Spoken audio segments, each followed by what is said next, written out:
Hello, everybody. Welcome to another special Monday with the Blue Abroad boys. Everyone's a Blue Abroad boy and girl. My name's Terry. I'm your host. Dan, let's just get straight to you, mate. Slicked hair, Diego Simeone vibes about you. You got a $1,000 cologne on, $1,000 shirt on. Look at you, my friend. Just ready for finals, mate. Look ready at for you. finals. You look like a man who now understands, hey, we're going to take this to the next level because we're a winning football club. Oh, mate, yeah, it's all about how you look now, isn't it? No, I'm a big fan. I've got a lot of time for it, mate. A lot of time for it. Yeah, as I said, this is the round 8 recap. We're going to go through all the themes and all the issues. A lot of talking points this week. A lot of emotion this week, which is good to see. But as we said last week, we wanted to sit here and be talking about a 4-4 performance.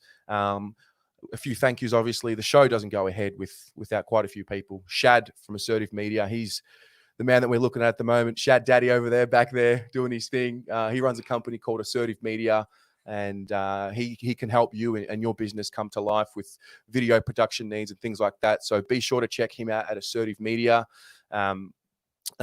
Also, we've got a new member, Felon MD. Welcome, Felon, to the Blue Abroad YouTube channel as a member. It's good to have you on board. Also, we have Melbourne Coffee Roasting Co., who has jumped on this month as a sponsor for us. So Brandon there has hooked us up with a code. You use the code Carlton15 at melbournecoffeeroastingco.com for 15% off your coffee order. And with the members, I do want to thank, I'm going to split them up tonight because there's quite a few of you, but our premiership members, ZV3, Black Carrot, Jesse F, and our finals members, Riley Starrage, Dom Pangrazio, Rowan Vertigan, Matt Holmes, the Pressure Point podcast, who I'll touch on later, Jake Libis, Benjamin Spiller, and Rafi Vartanian. Thank you very much. And the other members, I'll get to you in your shout out. But enough with that. Let's start talking about the boys, 4-4. Dan, shoot, talk to me. Guys at home, talk to me. Guys and girls. Easy dubs. Hey, easy dubs. They threw everything at us. There was a bit of physicality. You can see North Melbourne just gave up in the first quarter and just went straight to play the man instead of the ball. Umpire conspiracies. Cream rises to the top there. Well, that's it. Cream does rise to the top. The big talking point was, the PTSD. Not for everyone. For me personally, you were very calm. We spoke a little bit before the game, and you obviously sat here last week and said that you'd do the show in your underwear if we didn't win. You were very confident. But for a lot of people, rightly or wrongly, there was just that element of, okay, we've been here before. We've been here before. And, where we're going to pass the test. This time last year, we didn't pass the test. And so I don't know if you call it a coming of age performance, but end of the day, we had to learn lessons from the Port Adelaide performance late in game. We did that. Cunners, calls game, clutch goal from downtown. And we banked the 4 points and we get right out of there, right out of Queensland. We move to the next hub in Perth, and, that's it. So overall, satisfied? How are you feeling? Yeah, I mean, it wasn't the most beautiful performance by any stretch of the imagination, but I mean, sometimes you just got to get the job done. Do you know what I mean? It was a tough game. I thought North acquitted themselves. Full credit to them. They ditched the game plan and they made it ugly. And it was I still think we do lack maybe one or two players that are up to be that physical. Mm-hmm. You could see it affect some players, not so much the others.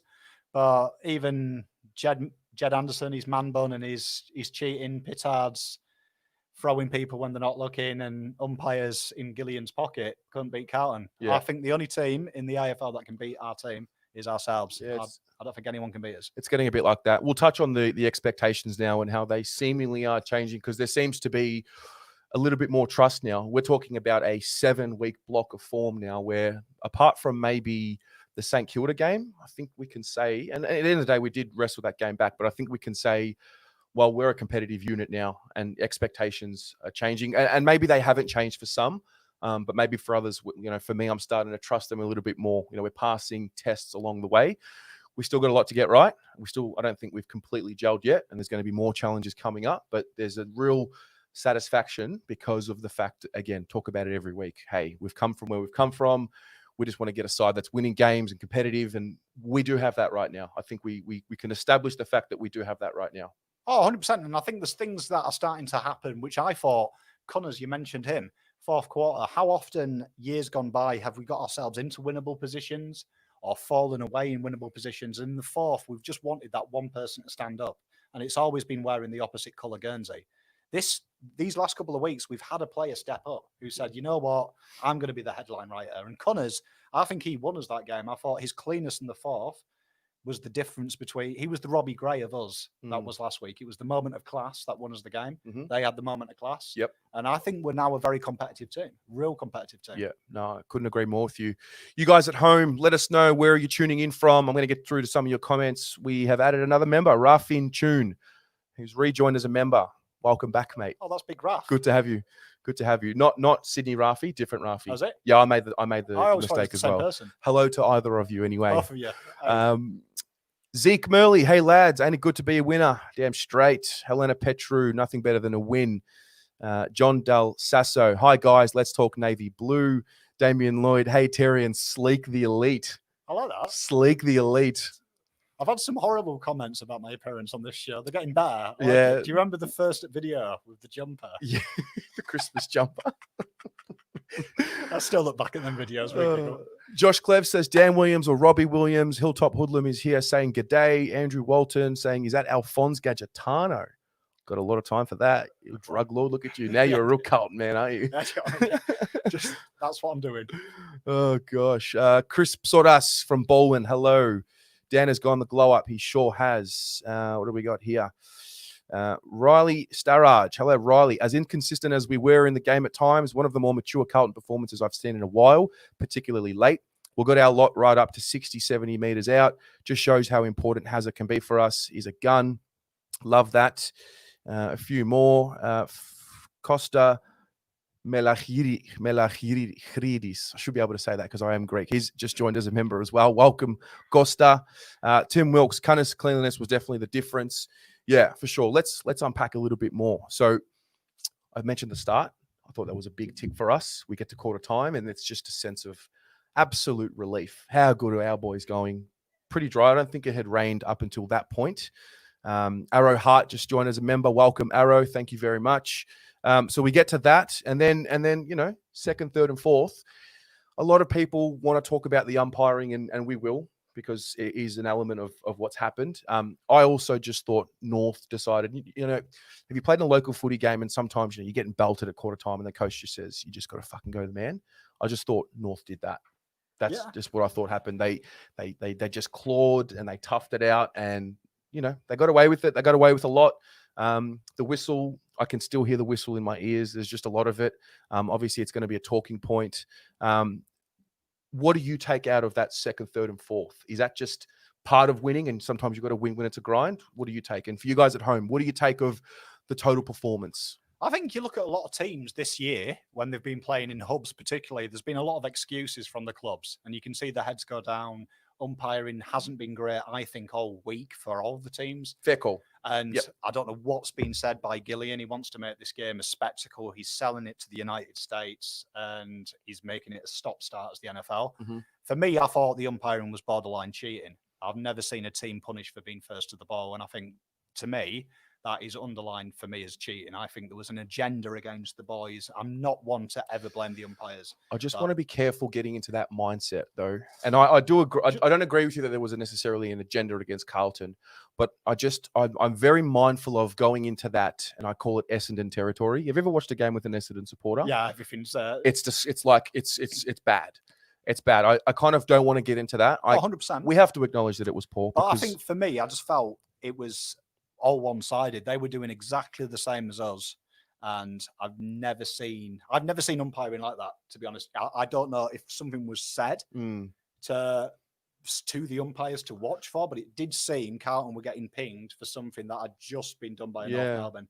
And usually the old rule in the way, put the whistle away, and if you're first to the ball, you get the benefit of the doubt. We were first to the ball, and then we get pinged. Yeah. And it did feel like it was on their terms a lot more than us. Yeah. And I didn't think there was the freeze. Usually I'm the first to criticize a Carlton fan for saying the umpiring was disgraced. That's why we lost. And I'm usually like, we didn't get any centre clearances. Yeah. But this time there was something there that didn't, to me, strike me as fair. But that's where I take the positive. The players' heads never went down. Yes. And they won it where it matters. And that's, you can't get an umpire, the old saying in cricket, you can't get an umpire to change his mind once he's put his finger up.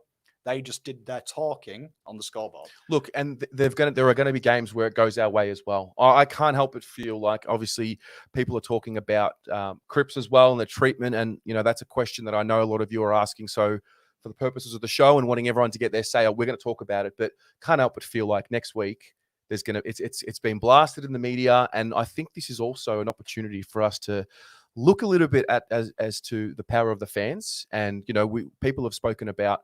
A lot of Carlton podcasts have emerged and all of that. We as a club with our fan content, I think we really lead the way because there's so many different versions and varieties. And I think I'm going to give a shout out to Carlton Blues fans who puts up the clips on Twitter Solid work. all the time. He has highlighted some of these inconsistencies so well. And for me, look, I'm pissed off. We're all pissed off. But the reality is, Brad Lloyd spoke today, very professional, all class. They're not focusing on that. It's almost like the club know that the right attention is going to be made.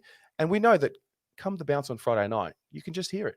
Cripps free kick holding, it's coming because it's penetrating the mainstream media. They're going to be talking about it, and the umpires will have no choice but to look at Cripps, to look at some of these decisions, and it's just one of those things. Umpiring is hard. It's a hard job, and I do want to give them some credit for rocking up. It's harder when the industry and the league, which is dictated by the media's agenda for the week and what they should be pinning and not. It's hard when it just keeps changing week to week. So as pissed off as I think a lot of us are, I still do have a bit of sympathy for the umpires because they're probably doing it on instruction, however they're umpiring. I don't have sympathy. No sympathy. I don't have sympathy for traffic wardens or umpires. Yeah. Two people. Rough in Tune has made a $10 donation with the following comment. Our biggest stutter was our goal kicking. 9 goals, 10 proves we wasted a lot of opportunities. Even with the way we played in the second and third, we should have been 3 to 4 goals up with just the attempts in the fourth. And yeah, that's the other point. So 56 or 57 free kicks, understood, out of our control, whistle happy umpires. But by the same token, I think it was 63 or so clangers. Yeah, there was a few clangers there. So let's try and maybe focus on, we could have won that game by a lot more. We had them finished. Personally, I think it was the best way to win because we were wasteful, but we got the job done. So, I mean, the boys know now that they can do it against, they were against the umpires in the fourth. They're at themselves. A team that was more intent on playing the man than the ball, who were hungry for a win, who had been starved. We've been in North's position, where it's just the desperation to win gets you over the line. Yeah. When we used to have that 1 win in 10, that was usually what got us over the line. So I think personally for me, it wasn't the most assured performance, but it was one that they can hold their heads up high and say, you know what, they're games we would have lost 9 times out of 10. Yeah, that's so fair. The other point I want to make, I'm really big on this. I know that it's an agenda driven by me, but I want to talk about the fans and the fucking noise because that was deafening. I think I heard someone today talk about there was 3,700 odd fans. Correct me if I'm wrong on that. The boos were unbelievable. It's 3 weeks in a row. Brad Lloyd spoke about it today on the interview he did with SEN with Dwayne Russell, and he said, our fans are just unreal. They just pop up out of everywhere, and we've had 3 games in Queensland now, and all of you there in Queensland, great work, unbelievable. And all of you guys now in Perth, you've got to go up another level because I think there's more fans allowed in the Perth games, right? Yeah, there is. Yeah, and it's got John Allen.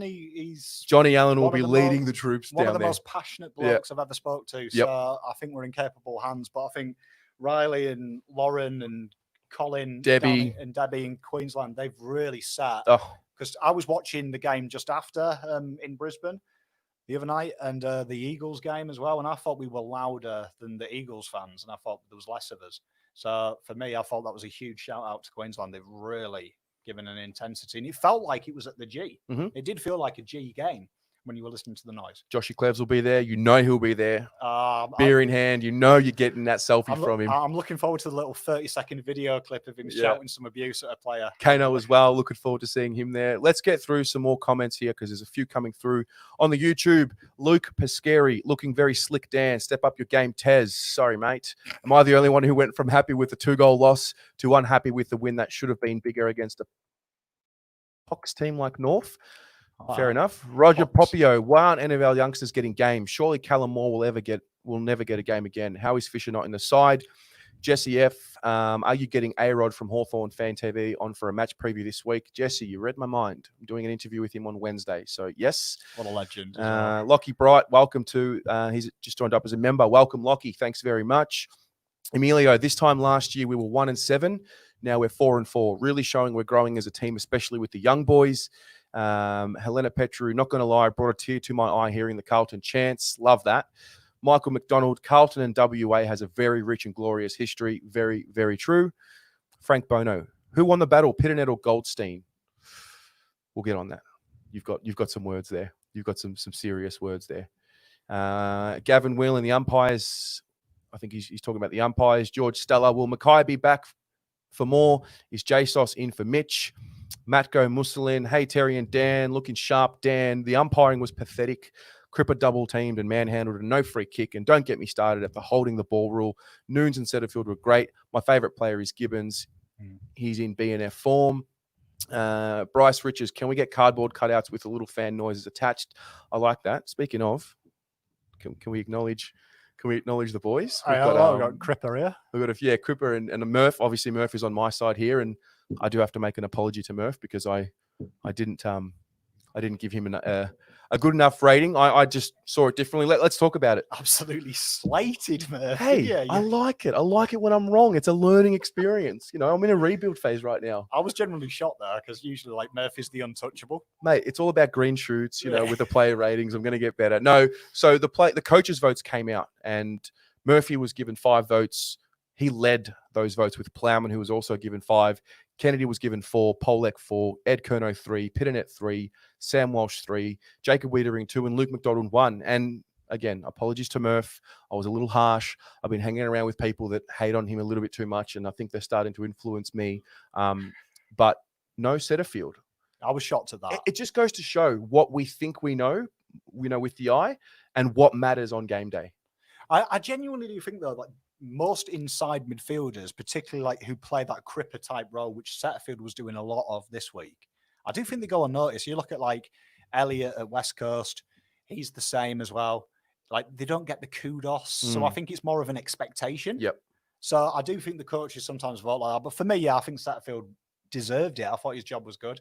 But controversial opinion, I might be on a high. I'm bathing in Carlton Cooler now. Gone from drinking it to now just sleeping in it. I actually think Murphy and Walsh, can you name a better wing pairing in the AFL on form today over the last 3 games? Mark Murphy, running down the wing. Honestly, Murph and Walsh just on the wing. Touch of class, man. Yeah, it's good. I think that the switch of Walsh and Setters has been the right one from a development point of view for Walsh, and obviously in the leadership group. And he spoke post-game about, a new role and adjusting. And Setters, who the trust factor, you can't help but feel like Teague's put some guys in certain places and it's giving them confidence. I'm with you. I mean, it'll be sad, next year when we get Kelly and Papley and Murph won't play and it'll just be Kelly on the wing with Walsh. Yeah. Joshua Blode and Jay Bruce, welcome to membership. Hey, guys. They're flocking in tonight. Any Thank you very relation to much. Luke Bruce? Maybe Bruce, not Bruce. Oh, I thought you said Bruce. I was like, they've jumped ship already. They know what's happening this weekend. Yeah. We're going to move on to the notables now. So, guys, for you guys at home, have your picture in your mind of your 3, your 2, and your 1. And then what we're going to do now is give 2 notables each. So we'll start with you. Dan, give us a notable player who wasn't in your votes, but you want to give him some props. I never am going to change this because every time I nominate these 2 blokes, we win. Okay. So first one is my wife's crush, who's now becoming my man crush, Jackie Nunes. Love it. Love a bit of the Nunes. I thought his endeavour. He had 5 minutes of madness when he decided to play a bit of hand table tennis with the footy inside 50 and turned it over with Williamson. Yep. Wasn't great, but his ability just to play so many roles. We've had the defensive wingman's role, and now we're seeing a more advanced attacking half-forward role, and he just keeps popping up with goals. That's 7 goals now in 5 or something. Yeah. I think it is 7 goals in 6. That's phenomenal. Give the man some credit. Oh, come on. Well, to be fair, I remember it was after round 2 or 3, and I sat here and said, I just don't know his role, and you backed him in. And I think it's interesting with new players. You've got to win the fans over somehow. And Nunes doesn't play a game that probably is conducive to that. But when he kicks goals, it's such a bonus. When he kicks 2 goals, when he puts his head over the football, he's a guy that you need in the side. He has a crack. He makes mistakes, but he keeps going. I do enjoy as well the fact that he wears a size medium when he's blatantly a large as well. Shows off them pectoral muscles. Got a big fan of that. A big fan of that arrogance. Joshua Blode has just made a $20 donation. Oh, wow. Thanks so much, mate. He says, just logging in for tonight. Loving your work this year. Been super engaged in the footy this year. Thanks to the Blues being decent. Happy to support you fellas. Keep up the good work. And Tim Wilkes just joined up as a member. Wow. How many people are joining? It's unreal. It's unbelievable. Thank you very much, guys. So that's your first notable. Yeah. Give us another one. The other one, my favorite human being in the world. He's overtaken my son as my favorite person on the planet now. Well, so you've gone from getting a divorce. He's just knocked David into second. Is Jackie Martin, even with his set shots missed, is there a better sight in the world than Jack Martin having the ball for Carlton? And then you remember you got him for free. So good. He's special. So good. He, obviously I didn't feel like he had his best game because of the chances he didn't take. But hey, week to week, he's going to get 1 or 2 shots on goal. You know what he's going to bring pressure wise. And he's been great for us. I thought his shift to midfield as well in the third quarter really did help change the game because he's such an awkward customer, and you can see he was drawing the attention a lot of Jed Anderson. Anderson, you could see was like, do I take Cripps? Or they could see there was a threat emerging with him because every time he got the ball, he seemed to burst out of that pack. Yep. And I think that's a string to our bow if we can play him a little bit more in midfield. I know he wants to play forward, but I just think in the midfield, is there anyone as good as him on our books who can play like that? Yeah, with that toughness too. No, I'm with you. I love him. I'm with you. Wildy's got some notables, Pitternet and Walsh. Yeah. I've got a few votes here, but I'll just wait for them, guys. So I'll give my 2 notables who weren't in my votes, but I thought should have been mentioned. Jacob Wiedering and Ed Curnow. We spoke here last week about Setterfield's 10 tackles. Curnow's done the exact same thing. He's tagged Simpkin, which I thought was a very good move from Teague. Simpkin's not, a superstar just yet, but he's having a great year. So to be able to have that, it seems like he wants to have a tagger every week now. That seems to be what he's trying to do. Thank God. Yeah, I agree. I agree. When we come up against the likes of, Brisbane and GWS and Collingwood. So I do like that. So I loved Ed's game, and he's a guy that just gets the job done week to week, doesn't he? Teague always makes that comment of he does his job, get your job done. And I just can't help but feel like Ed Curnow is one of those guys. And Jacob Yakov, I mean, just staunch. Every week, it's like we run out of words. Seriously. Test the pace. I believe as well, he's still not lost a one-on-one contest as of yet this year, which is phenomenal. Yeah, I want to find that stat. He was he was top of 5 categories this week as well. So Wiedering statistically now is the second best key defender in the competition based on this year. Yep. So good. No, I love it. Let's move on to the votes. So this is where you guys come into the picture.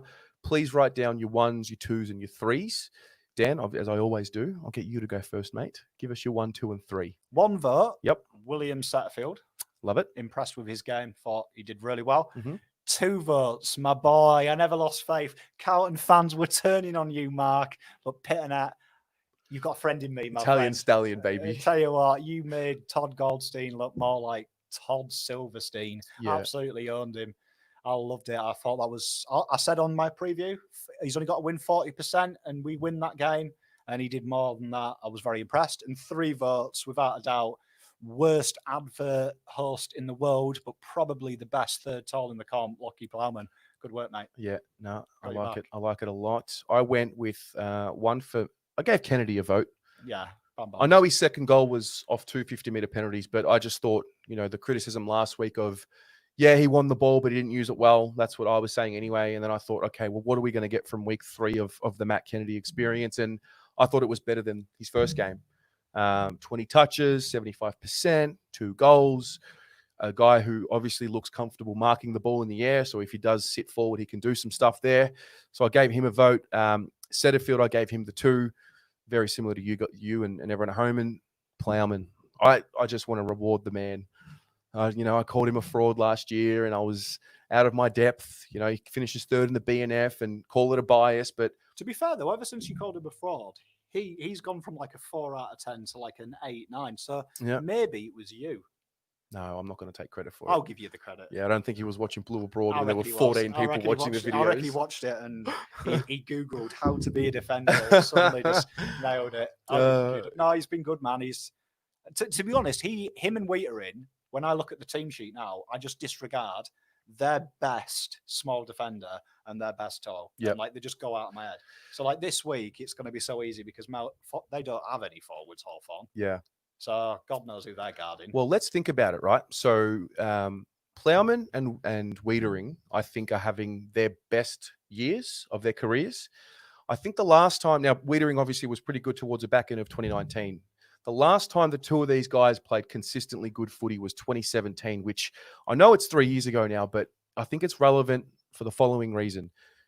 That back six was very similar to what it is now. Doc is in there. When Doc left, he was, the on-field coach, the guy who says, hey, go here, go here. And when he goes, it just seemed like someone else had to fill that void. And it could have been a little bit of Simo. It just seemed like there was more responsibility needed for Plowman and Wiedering, who maybe they weren't ready to do that just yet. You put Doc back in there, and that responsibility of, what happens if I get beaten or what's happening behind me, for example, that's gone. And it just allows them to play with such more, I think, clarity. What have I got to do? Where have I got to be? Who's doing the instructing? It doesn't have to be me. It's going to be Doc. And it's just, there's a mixture of that. And there's also a mixture of, I think they've both improved, especially Wieders. I think he's actually taken that leadership role. Maybe Plowman's not a leader in that sort of sense, but I can't help but feel like Doc being back in that six has just allowed the two of them to go back to where they were confidence-wise and those sorts of things in 2017. Oh, 100%. I think Doc's huge. I think also Doc's a bit like Betts at the other end of the ground. Just his name on the team sheet plays in the head of the other forward. Yeah. You just know you're playing someone who, if you let him rebound easily, you're in strife. But one thing I do love about Plowman and Wheaterin, I don't know if any of the fans have noticed who are watching the show, is watch Plowman and Wheaterin when a mark is taken inside 50. They're livid. You can see, like, there was that brilliant moment when Ben Brown got his first mark and Wheaterin got held up by Zerha, and it ended up SPS was on Ben Brown. Yep. And as soon as I saw the ball come in and SPS was there, I was like, yeah. Wiedering would have been spewing. But you could see in the background, Wheaterin is swearing to himself. He's annoyed that he got suckered into Zerha's run. Yeah. And you can see he takes it personally. Yes. And to me, he never gets beaten twice. You can beat Wheaterin once, you won't do it twice. And did Ben Brown do anything after that? Yeah. Wheaterin lived. I'm pretty sure Wheaterin tucked him in at bed that night. Yeah. Because he was that close to him. Like, it was great. I heard what's he called? Lockie Plowman found Cam Zerha's keys in his back pocket this morning as he was going to his car. Yeah, it was probably pulled Cam Zerha out. And they're in Perth and they've had to fly the keys back to, it's just tough. So thinking of Cam Zerha, Chris Sordas has made a $20 donation. Thanks for being you with a little sticker there. Thank you, Chris. I'm going to get through as many of few beers now. Yeah, quite a few beers. Yeah. Shem pubs that up. Going to get through quite a few of your votes. Flinny Wolf, 1 Cunningham, 2 Doherty, 3 Ed Kono, Austin, 1 Plowman, 2 Pitternet, 3 Setterfield, Tim Wilkes, 3 Setterfield, 2 Kono, 1 Kennedy. I can't pronounce that. 1 Gibbo, 2 Ed, 3 Weeders. TBE, Chally, 3 setters, 2 Kennedy, 1 Weeders. Frank Falvo, 1 Kennedy, 2 Plowman, 3 setters. Andrew Bakes, setters for 1, Plowman, 3 Pitto for 3. Why Pitto? Because he beat Goldie fair and square. Love it. Fair call. Wildy says 1 to Setterfield, 2 to Plowman, 3 to Kennedy. And I'll move to Facebook. Got a few here as well. Matko, he's giving 3 to Setterfield, 2 to Weeders, and 1 to Pitternet. Tyler Shaw, 1 to Walsh, 3 to Kerno, 3 to Setterfield. Just great. I love the variants. You know what's great as well is have you seen how many on-ballers now are getting free votes? Yep. And isn't it crazy? Last 2 weeks, Cripper hasn't even been mentioned in anyone's votes. How good is it? Like, do you remember when we were doing the end of year Blue Abroad show last year and I had to make awards up so Cripps didn't win it? Yeah. It's going to be brilliant this year because there's actually some awards to give out. Yeah, he hasn't been at his prolific best, and maybe we can talk about it now. But it's okay. I think it's great. He's just now one of many. I think it's great though because it just shows that the other boys now are stepping up. Yep. That old saying, "Stop Cripps, beat Carlton." That Hawthorn and Richmond fans used to drivel into me. Well, now you stop Cripps, you've got to stop Setterfield, you've got to stop Ed, you've got to stop Wheaterin, you've got to find a way to beat Wheaterin and Doc, you've got to find a way to beat our forwards. It's so good. Like, it's like a proper football team. Yeah, it is. It is a well-rounded football team. Who would have thought? I wonder if we're going to be getting Cripps at that monstrous form together with the others as well. If that is the case, fucking look Well, it's out. like I said to my father-in-law, can you imagine if Cripps decides to have one of his Brisbane games Yeah, with the boys? together with Kennedy and I Setterfield was doing like, their thing. we, Yeah, we could win by 200. Like, he could be like, like, it'd be dream fit stuff. I actually, personally, I'd love to see what the fans think. I actually think with Cripps, his role has changed. Mhm. And I think he's getting a lot of attention. You watch with these, he's now getting ganged on 2 and 3. And I actually kind of think, is he sacrificing his game somewhat to allow Setterfield and Ed? Because this week you saw it, he had Anderson on him. Pittard went to him. Higgins. For the team. A little bit like if you watch Brisbane when they're playing well, Robbo kind of does that. He becomes such a physical presence. 2 players come on him. Or And it Trent gives that- Cotchin. Yeah, Cotchin does it as well. Koch sacrifices his game. I think it was who was it? It was Heath Buck. He mentioned in the comments a few weeks ago. Yeah, that's right. The Richmond blueprint. Cotchin was the prolific 28 to 30 a game midfielder. All of a sudden, the possessions 50s, dropped down. yeah, like 15, 20 now. Yeah, but you could just tell there was a bit more presence around him, and I can't help but agree with you. And Like, I actually think he's like, I watch him and I'm thinking, like, it's like watching, like when you watch the movie scenes, I've gone really like OTT here. Mhm. I can already hear the analogy. But when the movie goes in slow-mo and you think they're safe, and then you see a grenade go through the door, and like, like, oh my God, they're going to die. And then one guy just like slow motion jumps on it. That's very Bill Simmons of you. And you like cry a little bit. That's what I watch now when I watch Cripper. I think he like sacrifices his 35 touches and dominance because he knows he can draw the attention. Like Higgins came off the back of a 38 touch game last week. Mhm. And this week he spent more time trying to get Cripper's shirt to take home to his girlfriend or something. It was like, he didn't do anything. Yeah. And I actually think maybe Cripper's role now has become a bit more than just getting the ball out. Yep. And it's kind of sad. And we're going to be able to see him maybe play in a forward role like the Starting media. the goal square Yeah. this week. Riley Talks. Starrage, DT, David Teague alluded to the fact that he's playing with a lot more sacrificial role. This is about Cripps. He's taking multiple at stoppages, which is allowing the likes of Will Beesterfield to go to work and work it to the outside. Christian Georgopoulos, Cripps' role is sacrificed 110%. No body blocking tag equals taking one for the team. Dane Rawlings, Teague mentioned Cripps' role has changed. He's almost being used as a decoy at stoppages.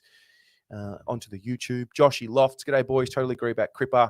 It's good to see players like Setters and Kennedy prove themselves and not have Cripps carry the team. If he does have a Brisbane-like game, however, watch out. Joshua Blode, they block for him at all throw-ins, so they are still trying to get him free. That's true. But we have seen the footage. No chance to get free. Cadtrick, our mids won't improve unless Murphy is dropped. Teague must prove the point to other players that you must complete the tackle and run. At the moment, Murphy has a whole pass. He must be dropped. Look, it's an interesting one. Cadtrick, I sort of criticized him a bit as well, but when you look at the coaches' votes, I mean, he's obviously doing something right there. So there's something to be said for that, maybe. Jesse F. Haven't seen Cripps go forward to try and nullify the tag yet. Look back to the Brisbane game last year, and it shows how effective swinging him down there can be. I think he tried it a little bit late against Jack Steele in that Saints game. That worked, yeah. I mean, for me, I just think I'd like Cripper if we didn't have 3 forwards. Yeah. And I think this week, maybe Teague. I was watching a bit of the press conference with Lloyd where he said that McGovern's got the scan. Mm-hmm. Teague's McKay could be 70-30, probably will line up. Wonder if they'll maybe try it because Hawthorn genuinely don't have an outstanding tagging record. You've got to remember this is the man that said, like, don't tag. He's just not a big tagging guy. He prefers to see the game played. So I would say that this is probably the week if he's going to try it, is to try it. And if we don't see it, we're probably never going to see it. No, I like it. A few other things as well. Finally, somebody won the damn Guernsey. Oh, well done. Yeah. Yeah. Ash Vickle from Melbourne won the Guernsey on Instagram. There were a few people that did also guess the right margin, but as I said, it's always the first person in, and Ash got in really early. So congratulations to you, Ash. I also want to give a thank you to Jamie Samuel and Joseph Adamo. So on the Facebook page, you would have seen 2 notes posted. there was a preview and there was a review as well, the wrap up. So Jamie did the preview. Jamie's a media student trying to just ply his trade into the world and get some work done. So Jamie, thank you very much for that. And Joseph as well. Joseph does this for a living. He's got a real analytics background, so I'm sure you and him can get into a great discussion. But he did the post-match wrap-up, and it looks like they're going to hang around for the short-term future and hopefully the long-term future. So, guys, thank you very much. And for the rest of the members, those who haven't signed up tonight but have already signed up, so Omar Kazi, Adam Galgano, Damon Munier, Yakov Belfer, Sean Costello, Henry Bush, Jim Aguiar, Bernard De Jong, Jacob Bau, and Jim Stayos. Thank you very much. It is much appreciated. We're going to move on a little bit now to the hub date. Shout out to Swoop Luke, who coined the term. But we're going to get a bit of an update. I hope he's okay as well after the weekend. Yeah, can't wait to play them. Thoughts are with you. We'll get there. 2 interviews that happened today that I just want to finally cover over. So the Brad Lloyd with Dwayne Russell, he was asked about Setterfield. He just basically said he's a lot fitter and stronger. He was obviously spoken to about the Cripps incidents, and Dwayne Russell really tried to push the whole, are you going to call the umpiring department specifically about it? And he said, we just have regular conversations with the umpiring department as usual. He quoted Grant Williams and Steve Hocking. He was asked about the Mark Murphy criticism. He said he hasn't heard much. He's been in the hub. He said that Harry did have a tweak in his knee. He's out there running at the moment, which was today. So that's a positive sign. We'll see if he comes up. He said that Mitch will have scans to see where his hammy's at. He also said Marchbank is not far off, and the same with Dow and Fisher. So some positive news there. I just felt it was a very ultra professional interview, and I'm really liking the vibes that I'm getting from the messaging from the club. It's just not business. as erratic anymore. Yeah, it's business, mate. Yeah. And I do think how we've handled this umpiring very smart, because they do seem to punish teams that do criticise them openly. Mm-hmm. We've kind of just taken it on the chin, where Clarkson again had a dig. So I'm hoping this weekend you might see the umpires maybe make a stand. Yep. Dean Ponton has joined as a member. Welcome, Cheers, Dean. brother. There's something in the air tonight, mate. Yeah, it must be the hair. It's going off. We want to thank Sammy G as well, who does these wonderful pieces. She's a gem. Not a footy fan, but she's now a Carlton fan. So you head to sammygdesign.com. I believe it's blue abroad for a 10% discount. If you love basketball, there's some ripper prints. She's a gem. Good way as well to propose to your wife, I reckon, with them prints. I like it. So we now have another block of games, right? We've sat here quite a few times. We had the block of 4. We asked for 2 and 2. We had the 2 further games. We asked for one of the further 2. We now have the following games against Hawthorn, Friday, 5:40 Melbourne time on the 31st of July. We then have a bye, and then we play the West Coast Eagles at 3:35 p.m. Melbourne time, obviously, on Sunday, the 9th of August, which is a 9-day break. Then we have Freo the following Saturday on the 15th of August. So I know that there's a lot of talk about, successive games and short turnarounds. I think we've got off pretty well here. So I don't see there being a need to play the list because we've got a 4 or 5 day break. I'm going to ask you, and I'm going to ask you guys. We've got the 3 in front of us now. What is your expectation for the next 3 games? At the end of the 3, I'm going to revisit the question like I did last time, and we're going to assess it. So out of the 3 games, what do you want to be saying at the end of the 3? Obviously 3 wins, but what are you satisfied with? Where is the bar? 2 out of 3. 2 out of 3? Okay. You guys at home? High bar. What is the pass mark for you out of this next 3-week block? They're in Perth, new environment, they're in a 2-week quarantine. Adam Shaw, welcome to membership, mate. Thank you very much. Austin says 2 and 1. Lucy HD says 2 and 1. Jake Marino says we should be 2 and 1. Lockie Bright says all 3 high expectations. Mr. T23 has donated $5 and says, love your work, guys. Thank you, Mr. T23. Hilltop Hoodlum says, would love 2 and 1. Jed Good Luck, 2 out of 3. Ben Lawson says 2 out of 3. Helena Petru says 2 out of 3 is a must, but I believe we can go 3 and 3. Aaron Fortnight, 2 out of the 3. I like this from Rafi and Tune. Majority of the quarters won. I like that one. I like that a lot. Harry McCarthy says 2 out of 3. Josh Clev says, I'm nervous about a Clarko response. Think we win one out of the Hawks or Freo games to get close to the Eagles, which won't be expected. Damon Munier says, definitely 2, and we can push the Eagles as well. Weeder Season says 2 out of 3. I'm scared. Bit of PTSD coming there. Onto Facebook. Brendan Pillow, 2 out of the 3. Christian Georgopoulos, 2 out of the 3. Debbie says a pass mark is 1. Where are we going? Chris Brighter, this block of games is perfect to start playing some more young guys like Honey, TDK, and maybe even Owies. George Musa, 2 out of 3. Bryce Riches, 2 out of the 3. Riley as well. Matt Gandolfo. So it seems I'm going to make a judgment call that the majority are saying 2 out of the 3, bare minimum. And that's fair. We probably go in as favourites against the Hawks, which we do, and against Freo, and then West Coast after a 9-day break. I'm not fearful of any of them 3 teams. No, I've turned as well. I feel you. I genuinely think that. I think Eagles would be that game as well when they beat Hawthorn this weekend. That's that game. Mm-hmm. That game where we see where we are. We talked about Richmond being that game of where are we. Mm-hmm. They get their chance again because West Coast at home. Everyone's saying this is their second win. They're going to fly now to the finals. Wouldn't it be great that we just shut them up? Mm-hmm. And I've got a lot of respect for the Eagles. One of the few teams that you won't hear me say Mickey Mouse. No Mickey Mouse. Or anything like that. But I mean, we will batter the other 2 teams and then we will beat the West Coast Seagulls or whatever they're called. Okay.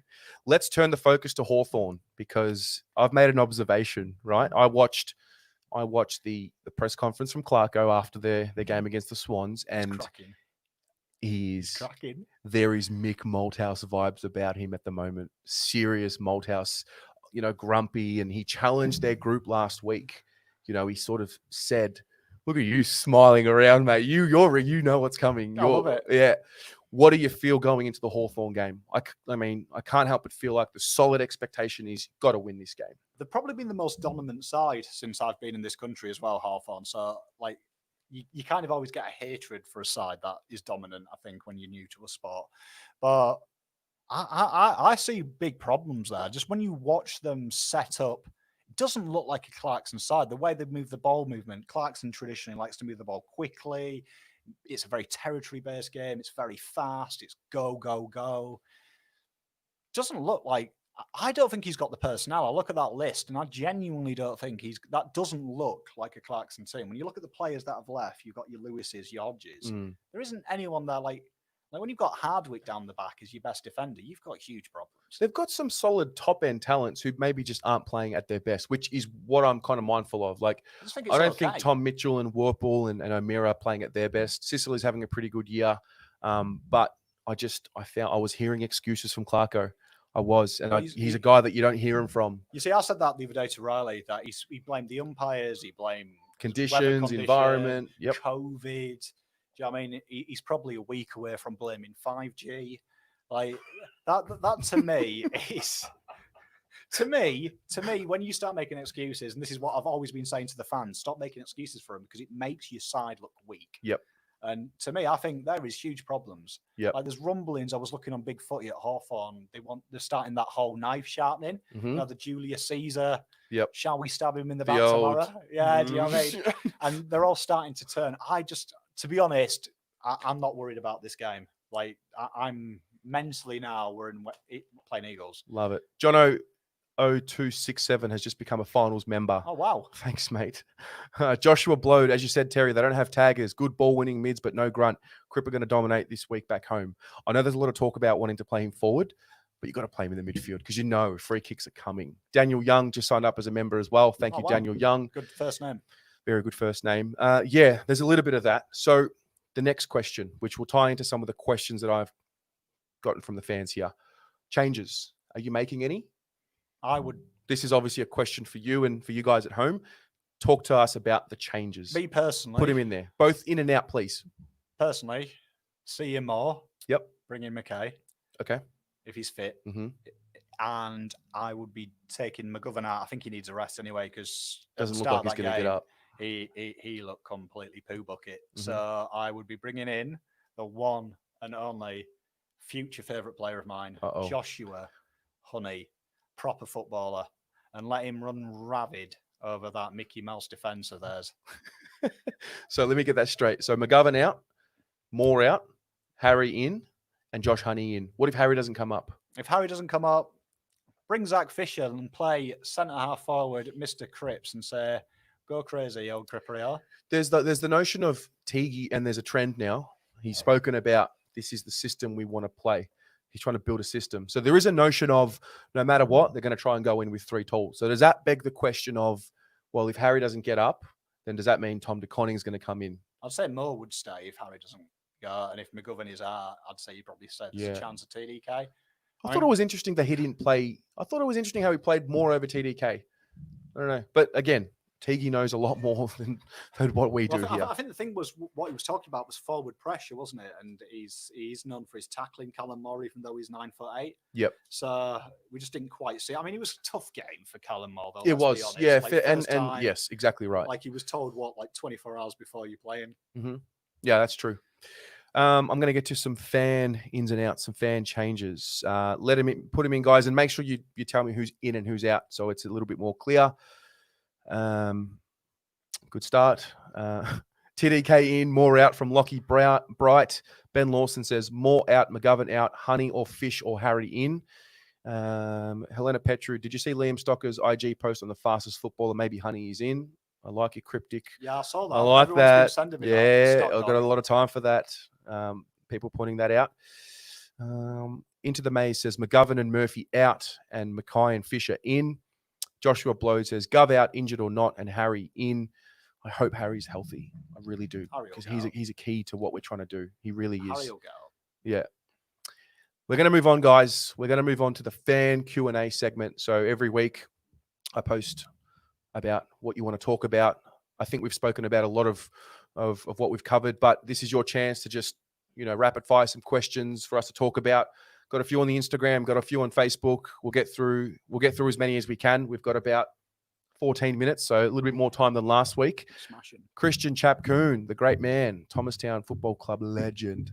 Has the time come where we trust the midfield enough to actually not have Cripps play there this week, particularly if Harry and Gov don't get up?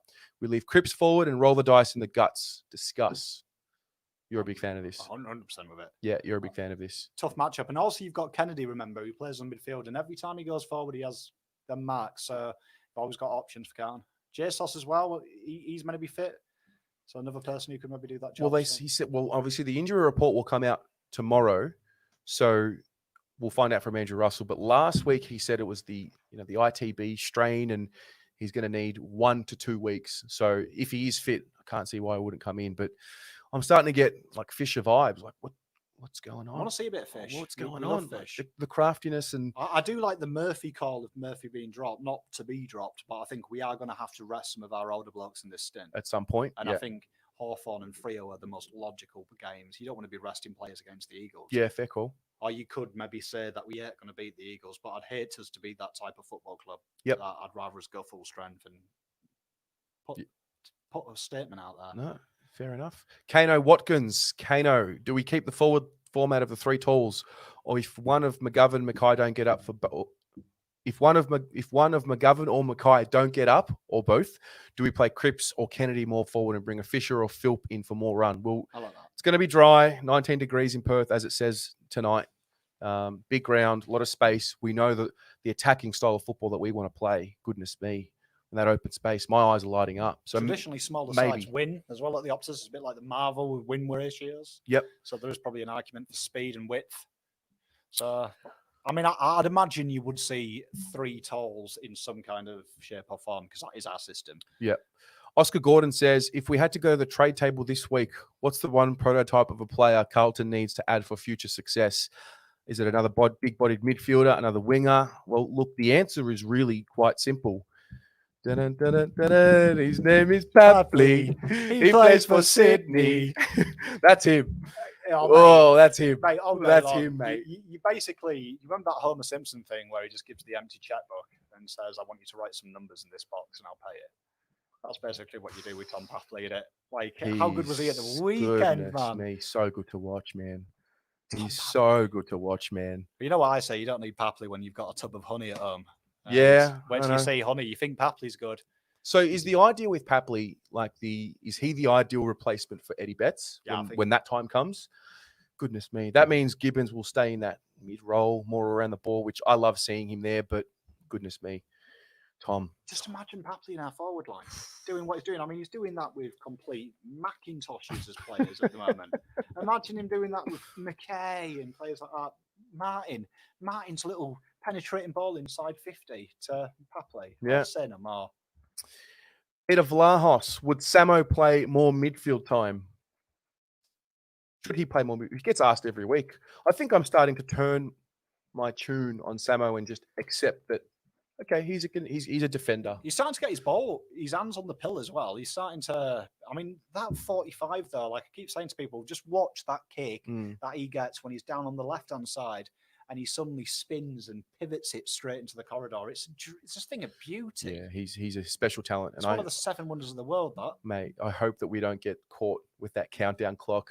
Last day of trade week, you and I just sitting there. I can't wait for that. 3, 2.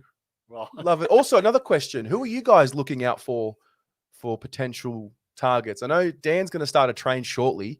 Maybe this is the time to do some predictions. Halfway through the season, what have you seen, and what do you think we need? Who are the players that you think we got to go and get? I know that Papley and Wines are like the most, 2 most spoken about players, but anyone else you got your eye on? Josh Kelly. Oof. Wouldn't he be outrageous? How good is he? Just imagine he's Murphy's replacement on the wings. Yeah. Rotating. Joshua Bloat agrees with that. How good is Kelly? Yeah. He just looks like a Carlton player as well, because he kind of looks like Nunes' better looking cousin as well. So he'd fit into the team. Yeah, he would be special. A few here. What have we got? Adam Ross is asking the same thing outside of Papley. Isaac Rankine from Peter Vlahos. Yeah. Zach Williams from Adam Ross, Cameron Dominic Thorne. Josh Kelly is the best player in the comp to bring in. You can't let that man free. Good call.